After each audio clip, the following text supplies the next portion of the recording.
High dear viewers, কেমন আছো সবাই? আশা করি সবাই ভালো আছো। আমিও ভালো আছি তোমাদের ভালোবাসায়। আজ তোমাদের শোনাবো ভাগ্নের সাথে ঘটে যাওয়া এক রোমান্টিক ঘটনা।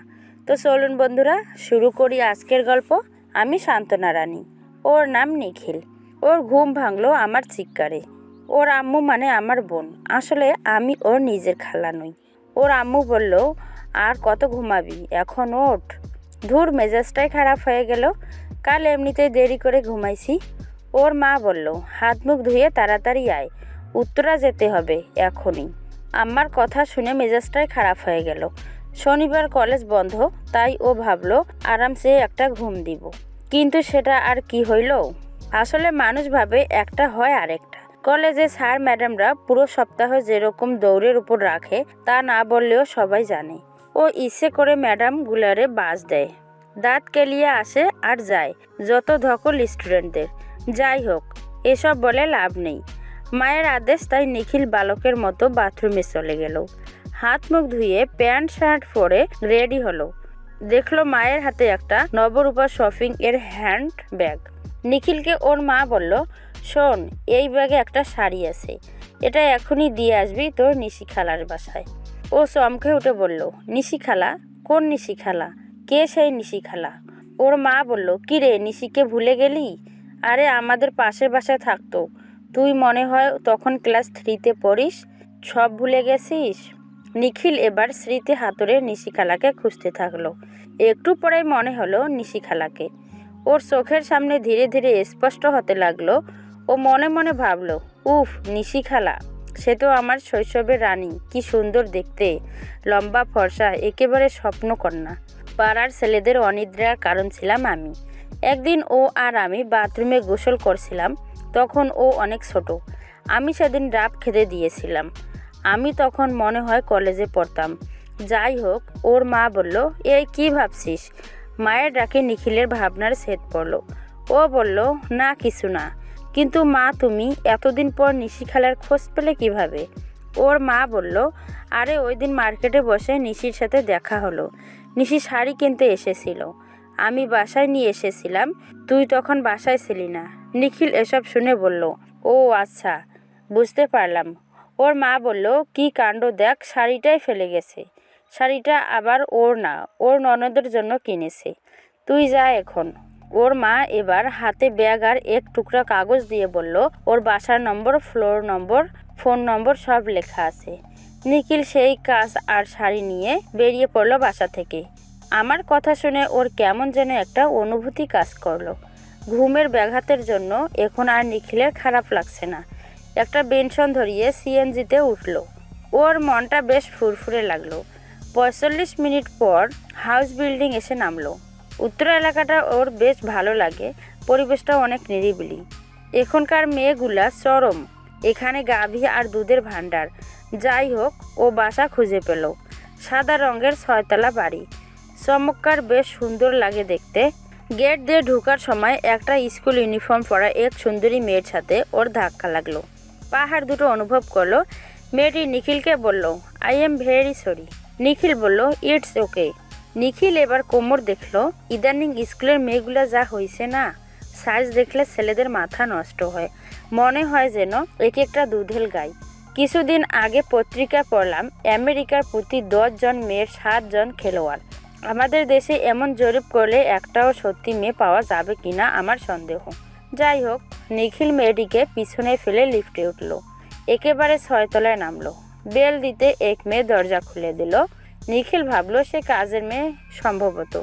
মোটামুটি চাকমা চাকমা চেহারা মেয়েটির। নিখিল বলল, নিশি আন্টি বাসায় আছেন? মেয়েটি বলল, জি। আপনি ভিতরে আসেন, আমি আফারে ডাক দেই। এই বলে মেয়েটি চলে গেল। ওদিকে নিখিল ড্রয়িং রুমে অপেক্ষা করতে লাগলো। ওর কেমন জানি হালকা টেনশন ফিল হতে লাগলো। একটু পরে ও আমার গলা শুনতে পেল। আমি বললাম, আরে নিখিল, তুই কেমন আছিস? ও মা, কত বড় হয়ে গেছিস, কত পিসি দেখছিলাম তোকে। ওকে দেখে আমার গলায় যেন উচ্ছ্বাস ধরতে লাগলো। আর নিখিল আমাকে দেখে পুরো ঠান্ডাট হয়ে গেল। মনে হলো ওর সামনে যেন কোনো দেবী দাঁড়িয়ে আছে। সেই দেবী কামুকি দেবী। গোলাপি রঙের শাড়ি পরে আছে আমি। আমার দেহ মোটামুটি পাতলা, সিল্কি চুলগুলো শেষ হয়েছে পিঠে মাঝ বরাবর, নাভি স্পষ্ট দেখা যাচ্ছে, ফর্সা শরীরের উপর গোলাপি আবরণ, ব্লাউজটা গোলাপি তবে একটু ডিপ কালারের, পিছনটা বেশ তরমুজের মতো। ও বুঝতে পারলো আপেলকে আয়ত্তে রাখতে ব্লাউজটা হিমশিম খাচ্ছে। কোমর যেন ভরা কলসি, জল ভরার অপেক্ষায় আছে। আমার ফিগার 38, 29, 40 হবে, পুরোটাই টুম্বুর। আমি বললাম, কিরে কথা বলছিস না কেন? আমার গলা শুনে ও হুঁশ ফিরে পেল। ও সোফায় ল্যান্ড করলো। ও বলল, না কিছু না, এমনি। কিন্তু তুমি আমায় চিনলে কিভাবে? আমি বললাম, ওই দিন তোদের বাসায় বসে ছবি দেখছিলাম তোর। নিখিল বলল, ও আচ্ছা, তুমি দেখে আগের চেয়ে অনেক সুন্দর হয়েছো, তবে একটু মোটাও হয়েছো। আমি বললাম, তাই বুঝি? এই কথা শুনে আমি যেন একটু খুশি হলাম। আসলে মেয়েদের মুখের উপর কেউ প্রশংসা করলে মেয়েরা খুশি না হয়ে থাকতে পারে না। এটা মেয়েদের জন্মগত স্বভাব। সব মেয়ে চায় তাদের প্রশংসা শুনতে। যাই হোক, আমি বললাম, আচ্ছা তুই একটু বস, আমি চা নিয়ে আসছি এখনই। এই বলে আমি উঠে চলে গেলাম। ও আমার নজর কাড়া কোমরের দিকে তাকালো। ও শেপটা ভালো করে দেখতে পেল। ও যেন হাঁ করে গিলতে থাকলো। ওর বাবাজি কেমন যেন ক্ষণে ক্ষণে আড়মোড়া দিতে থাকলো। এমন সময় ও হঠাৎ দেখলো আমি ওর পিছন ফিরে তাকিয়ে আছি। ও চোখ নামিয়ে নেবার চেষ্টা করেও পারল না। আমি মুচকি হেসে চলে গেলাম। ও হাসি দিল, তবে সেটা বিব্রতকর হাসি। ও বসে বসে আমার কথা ভাবতে লাগলো। চেহারা আগের মতোই সুন্দর আছে, গায়ের রংটা যেন দুধে আলতা, একটু মোটা হয়েছি তবে বেশি নয়, স্ট্রিক নায়িকাদের মতো, তবে ফিগারটা এখন চরম হয়েছে। মনেই হয় না আমার বয়স 30-এর বেশি। রূপ যেন ঢলে পড়ছে দেহ থেকে। একটু পরে ওর মনে হলো এভাবে ভাবাটা ঠিক হচ্ছে না, ভুল হচ্ছে। অপরাধবোধ জেগে উঠলো ওর ভিতর। কিন্তু আমার কথা মনে হতেই মহারাজা টন টন করলো।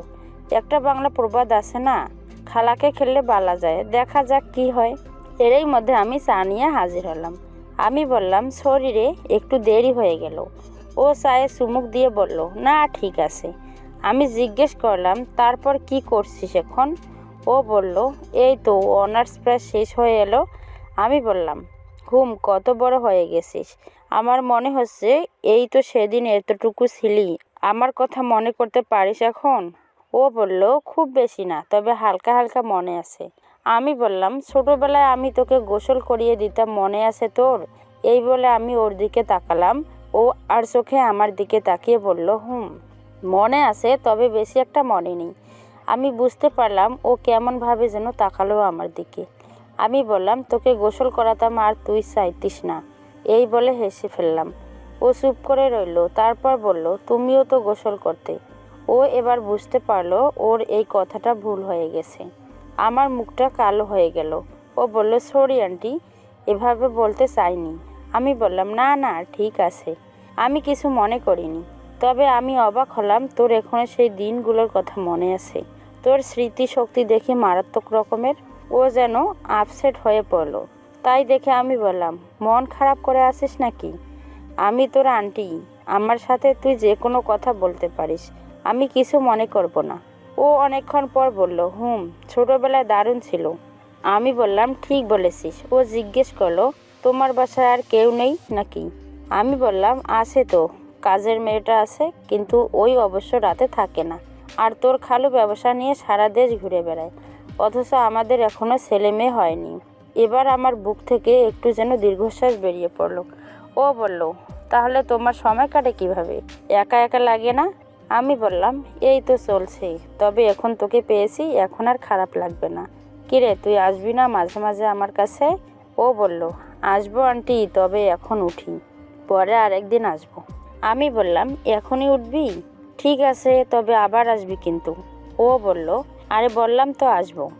আমি ওর ফোন নাম্বার রেখে দিলাম। এরপর প্রায় 7 দিন হয়ে গেল। নানা কাজে ব্যস্ত থাকায় আমার কথা ওর মনে পড়ল না। আমারও তেমন একটা খেয়াল নেই।